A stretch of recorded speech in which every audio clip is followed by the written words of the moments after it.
Hi everyone, welcome to my YouTube channel Sharma education IGNOU.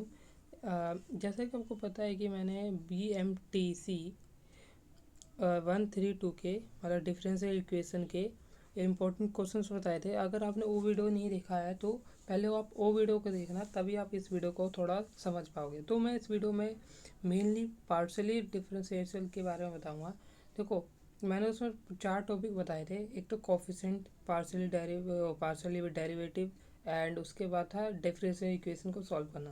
तो मेरे को पार्शियली डेरिवेटिव बहुत इजी टॉपिक लगा, तो मैं आपको इसी वीडियो में ये समझाऊंगी कि पार्शियल डेरिवेटिव के क्वेश्चन को सॉल्व कैसे करना है। मैं इसके सोल्यूशन तो आपको PDF की मिल जाएगी आपको, लेकिन मैं ये चाहता हूँ कि आप एक बार पार्शियल डेरिवेटिव को अच्छे से समझ लो, ताकि अगर वैल्यू चेंज करके भी क्वेश्चंस आए तो आप कर पाओ। ठीक है, तो पहले हम पार्शियली डेरिवेटिव नॉर्मली डेरिवेटिव ही होता है, बस इसको थोड़ा कर्व करके लिख देते हैं। मैं इसको वाइट कर लेता हूँ ताकि आपको समझ आए। ठीक है, थोड़ा कर्व करके लिखते हैं। नॉर्मली डेरिवेटिव आपको यू होता है, लेकिन इसको थोड़ा कर्व, डी को थोड़ा कर्व कर देते हैं और बस पार्शियल डेरिवेटिव हो गया। इतना तो ही होता है, बाकी काम सारा वही डेरिवेटिव का होता है। तो ये तो ट्रू एंड फॉल्स का क्वेश्चन है, क्वेश्चन नंबर 8। ठीक है, इसमें आपको नॉर्मली क्या करना है, आपको ये W दे रखा है और आपको ये बताना है कि ये इसके बराबर है या नहीं। ठीक है, तो नॉर्मली हमने W लिखा है, नाउ के साथ W लिखा है, इसको पार्शियली डेरिवेटिव करा। ठीक है, अब तो एक चीज़ समझना है, यहाँ पे हम पार्शियल डेरिवेटिव कर रहे हैं तो पहले हम W को x की रिस्पेक्ट में कर रहे हैं। तो देखो, x के रिस्पेक्ट में करेंगे, बाकी ये जो है 2y एंड जेड स्क्वायर ये तो कांस्टेंट होगी, यानी कि 0 हो गए। ठीक है, और बचा सिर्फ x, और x की रिस्पेक्ट में x 1 होगा, तो आपका ये हो गया 1 आ गया। ठीक है, इतना तो आप समझ गए। अब हम इसको डबल डेरिवेटिव करेंगे, मतलब अब डबल डेरिवेटिव मतलब थोड़ा डिफरेंट अगेन करेंगे, लेकिन वो थोड़ा वैसे होगा। अब हम डबल डेरिवेटिव करेंगे, डबल डेरिवेटिव में जो इसको डेरिवेटिव अगेन करेंगे, तो अगेन करने के बाद 1 का डेरिवेटिव 0, तो आपका आंसर आ गया, यह इसका आंसर आ गया 0। ठीक है, आपका इसका आंसर आ गया 0। एंड हमें तो इसको दो तरीके से प्रूव करना है। डबल डेरिवेटिव के एक्स स्क्वायर इसके साथ, ठीक है, ऐसा था। अब इसको प्रूव करना था W के साथ with respect and x and y के साथ करना था। तो अब ये वाला टर्म, सेकंड वाला टर्म देखेंगे हम। इसको हमने पहले y के साथ रिस्पेक्ट में करा, तो इस हिसाब से x और z तो कांस्टेंट हो गया, तो y की रिस्पेक्ट में करेंगे तो 2, तो ये तो 0 हो गया। ठीक है, बचा क्या 2y, 2y के का डेरिवेटिव करेंगे, तो 2 तो बाहर आ जाएगा क्योंकि कांस्टेंट है। तो y का डेरिवेटिव x के रिस्पेक्ट में 1 को मल्टीप्लाई करा और 2 से, तो आपका आंसर 2 आ गया।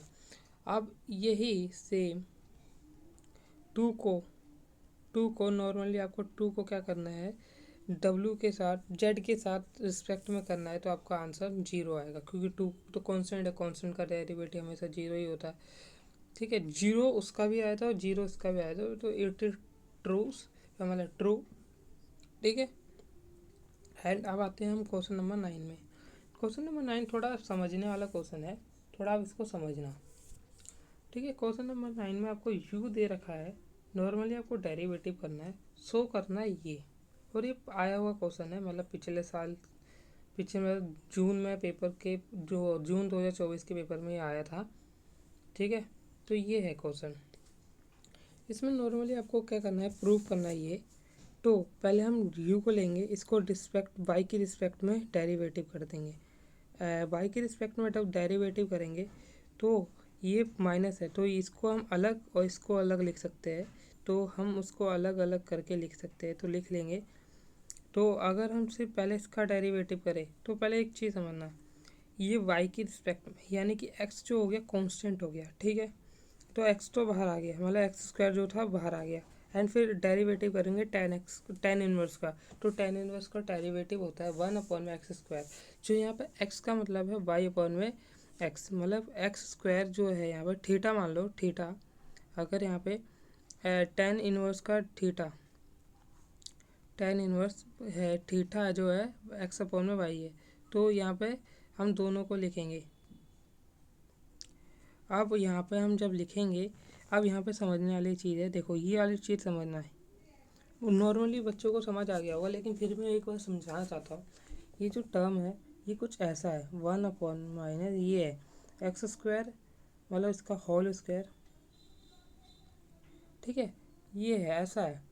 तो इस स्क्वायर है तो इसका भी स्क्वायर होगा, वाई का भी स्क्वायर होगा और एक्स का भी स्क्वायर होगा, तो वाई का स्क्वायर और अपॉन में एक्स का स्क्वायर है, ये हो गया, ठीक है। नॉर्मली ऐसा ही है। तो ये जो है मैंने बताया था ऊपर वन है, ऊपर के वन को अभी चलो इमेजिन कर लेते, वन है, ये रहा वन, ठीक है।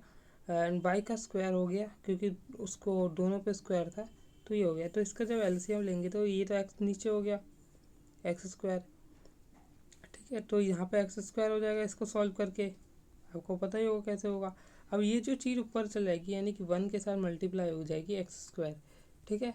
सेम फंडा जैसे ये रहा, जैसे मैंने जो बताया ये रहा, एंड सेम जो लगेगा वो इसमें भी लगेगा सेम, ठीक है। जो मैंने समझाया इसमें एक्स स्क्वायर नहीं होगा, वाई स्क्वायर होगा क्योंकि नीचे वाई स्क्वायर है, तो आपको सेम वैसे ही लगेगा। एंड फिर इसके बाद एक्स से ये एक्स कट जाएगा, एंड नॉर्मली सॉल्व करा है मैंने। उसके बाद आप जब इसके क्वेश्चन को सोल्यूशन को लिखोगे तो आपको खुद समझ आने लग जाएगा। एंड डी यू की वैल्यू आपकी जो नॉर्मली आपका वाई की रिस्पेक्ट में यू का ये आया, ठीक है। अब एक चीज़ समझना, एक चीज़ समझो आप, ये जो इसका मतलब क्या होता है, इसका मतलब पता क्या है आपको, एक्स फिर पहले तो आपको बाहर वाला सॉल्व करना होता है, ठीक है। कभी भी ऐसा दे रखा हो ना, एक मिनट, कभी भी ऐसा दे रखा हो स्क्वायर एंड ये, ठीक है, कभी भी ऐसा दे रखा हो तो पहले ना इसका रिस्पेक्ट में करो। यहाँ पर जेड है तो जेड की रिस्पेक्ट में, पहले जेड की रिस्पेक्ट में करो, फिर वाई की रिस्पेक्ट में करो। अगर वाई की रिस्पेक्ट में दे रखा हो, यहाँ पे जो भी पहला दे रखा हो ना उसकी रिस्पेक्ट में पहले करना है, ठीक है। फिर उसके बाद ये करना होता है, ठीक है। आप समझ गए? अगर नहीं समझ आए तो एक बार बता देना, मैं इसको टेलीग्राम पे अच्छे से समझा दूँगा, ठीक है। फिर इसको डेरिवेटिव करा एंड सेम फंडा वही था। अब ये देखो ना, एक चीज़, ये चीज़ और ये चीज़, यहाँ पे एक चीज़ थी वो सेम थी तो मैंने सेम करके लिख दी। ये शायद पिछले को उसमें था, तो आपका ये सॉल्व कर दिया कि ये इसके बराबर आया, तो हेंस प्रूव्ड। अब यहाँ पे क्वेश्चन नंबर 11 आता है। क्वेश्चन नंबर 11 में कहता क्या है कि आपको ये एक टर्म दे रखी है एंड इसको पार्शियली डेरिवेटिव करना है। क्वेश्चन नंबर 11 एक बार मैं अगर देखूँ,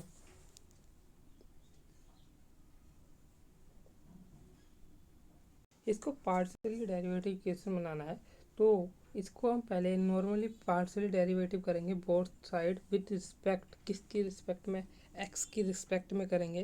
पहले एक्स की रिस्पेक्ट में करेंगे, फिर अगेन हम वाई की रिस्पेक्ट में करेंगे, ठीक है। तो हमने पहले एक्स की रिस्पेक्ट में करा तो आपका नॉर्मली आंसर ये तो आपका 2x हो जाएगा, और ये आपका नॉर्मली करा तो ये जो यहाँ पर 2 था ना, मैंने इस 2 को देखो एक चीज़ समझना, ये जो है y है तो ये 0 हो गया ना। ये 2 जो है, ये वाला 2, ये वाला 2 इसकी वजह से, मतलब आप एक चीज़ समझना, ये जो था ये इसकी वजह से था, एंड ये जो है इधर इसकी वजह से।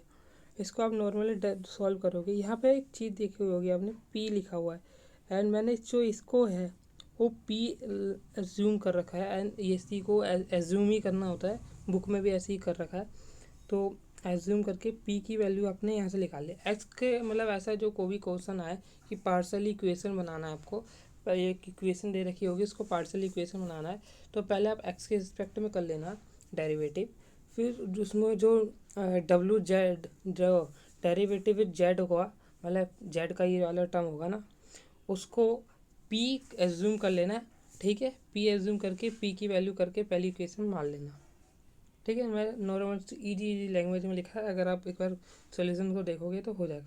एंड अब करना है हमें वाई के रिस्पेक्ट में, नॉर्मली वाई के रिस्पेक्ट में करेंगे तो कॉन्स्टेंट टर्म 0 हो जाएगी, ठीक है। अब जो ये y आ गया, यहाँ पे ना y आ गया, उसमें ना x था तो उसको हमने p मान लिया, अब इसको q मान लो आप, ठीक है। ये बुक में भी दे रखा है, इसको q मान लो, यहाँ पे मैं q लिखना भूल गया, q मान लो, ठीक है। एंड इसको सेकंड इक्वेशन मान लो, अब डिवाइड कर दो दोनों को तो आपका इक्वेशन कुछ ऐसे आ जाएगा नॉर्मली, ठीक है। अब आते हैं हम क्वेश्चन नंबर 13 में देखो, पार्शियली फ्रैक्शन का पार्शियली डेरिवेटिव का एक और क्वेश्चन था, लेकिन उसमें दो क्वेश्चन मैंने छोड़े हैं क्योंकि उसमें ना थोड़ा होमोजीनियस फंक्शन का मिलता जुलता था। तो मैंने सोचा कि जब अगली वीडियो जो मैं कल अपलोड करूँगा उसी में बता दूंगा कि ये इससे कैसे सॉल्व करना है, क्योंकि वो थोड़ा होमोजीनियस है। तो पहले मैं होमोजीनियस बता दूंगा, फिर होमोजीनियस के क्वेश्चन सॉल्व करते हुए दिखा दूंगा, फिर आपको नॉर्मली आज समझ आ जाएगा। अब मैं इसमें करता हूँ कि इसमें ना आपको नॉर्मली डेरिवेटिव करना है, ठीक है। फाइंड करना है F X and F Y, मतलब एफ एक्स होना तो एक्स के रिस्पेक्ट में करना है, वाई होना यहाँ पर तो वाई के रिस्पेक्ट में करना है डेरिवेटिव। तो अब मैंने एक्स की रिस्पेक्ट में जब करा, इस इक्वेशन को एक्स की रिस्पेक्ट में जब मैंने करा, ठीक है, तब एट दी पॉइंट, हमें पॉइंट भी दे रखा है, पहले इसको ना नॉर्मली डेरिवेटिव करना, डेरिवेटिव कर लेना, ठीक है। डेरिवेटिव करने के बाद आपका ये आएगी इक्वेशन। यहाँ पे आपको यहाँ पे एक पॉइंट दे रखा होता है, देखो आपको पता है कि पहला पॉइंट एक्स का होता है, पहला दूसरा पॉइंट वाई का होता है, ठीक है।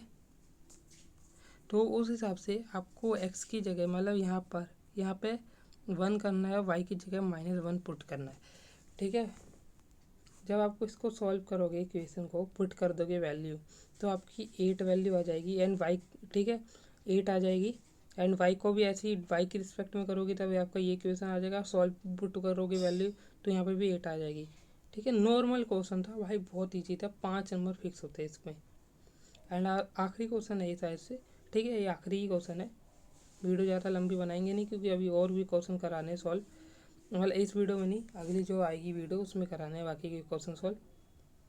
एक जेड आपको दे रखा है, इसमें पार्शियली डेरिवेटिव करना है आपको। पार्शियली डेरिवेटिव पहले एक्स की रिस्पेक्ट में करो, फिर वाई की रिस्पेक्ट में करो, ठीक है। नॉर्मल होता है ये, वाई की रिस्पेक्ट में करो। अब यहाँ पे जेड को आप पी मान लो या क्यू मान लो, यहाँ क्वेश्चन इक्वेशन नहीं बनानी है आपको, नॉर्मली डेरिवेटिव करना था, ये लिखा हुआ है। तो यहाँ पर जहाँ इक्वेशन बनानी हो वहाँ पे पी मानना, लिखा होगा वहाँ पे equation solve the partially derivative and right the equation. इसमें इक्वेशन नहीं बनानी, तो आपको नॉर्मली डेरिवेटिव करना, पहले वाई की रिस्पेक्ट एक्स की रिस्पेक्ट में कर लिया। तो एक्स की रिस्पेक्ट में जब हम करेंगे तो ये ना प्लस आ गया। जब प्लस आ जाता है, आपको सबको पता है, जब प्लस आ जाएगा तो हम इसको अलग लिखेंगे। तो देखो यहाँ पे एक्स है, तो एक्स पहले वाई है, देखो एक्स है और साइन वाई है, साइन वाई तो कांस्टेंट हो गया तो बाहर हो गया, ठीक है। एक्स की रिस्पेक्ट में एक्स 1। अब यहाँ पे एक चीज़ समझना, यहाँ पे वाई है, वाई तो ये कांस्टेंट हो गया, ये तो बाहर हो गया, बट कोस एक्स का डेरिवेटिव साइन एक्स होगा माइनस में, तो यहाँ पे प्लस था तो यहाँ माइनस हो गया, ठीक है। अब इसको फिर से पार्शियली डेरिवेटिव करेंगे हम वाई के रिस्पेक्ट में, तो अगेन यहाँ पे एक्स है तो ये बाहर हो गया, लेकिन इस बार ये वाई के साथ है तो ये इसका डेरिवेटिव होगा, तो कॉस एक्स हो गया।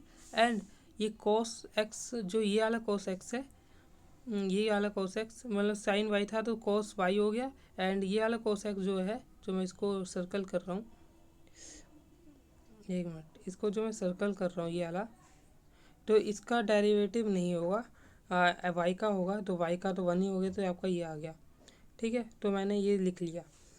एंड मैं एक चीज़ बताना चाहूँगा, बाकी के जो क्वेश्चंस है वो जो पार्शियली डेरिवेटिव वगैरह है उसको मैं अगली वीडियो में से अपलोड कर दूंगा। एंड संडे के बाद आपका ट्यूसडे को एग्ज़ाम है, एंड संडे के बाद एक मैं क्वेश्चंस का लूँगा, वैसा टेलीग्राम पे आप रहोगे तो मैं एक क्वेश्चन प्रैक्टिस क्वेश्चन भी डाल दूँगा जिससे आपको और प्रैक्टिस हो जाए, ठीक है। तो आपको एक काम करना है, ये जितने भी मैंने 8 4 ये पार्शियली डेरिवेटिव जितने भी क्वेश्चन कराए हैं, एक बार उसको समझ ही लेना कंसेप्ट को।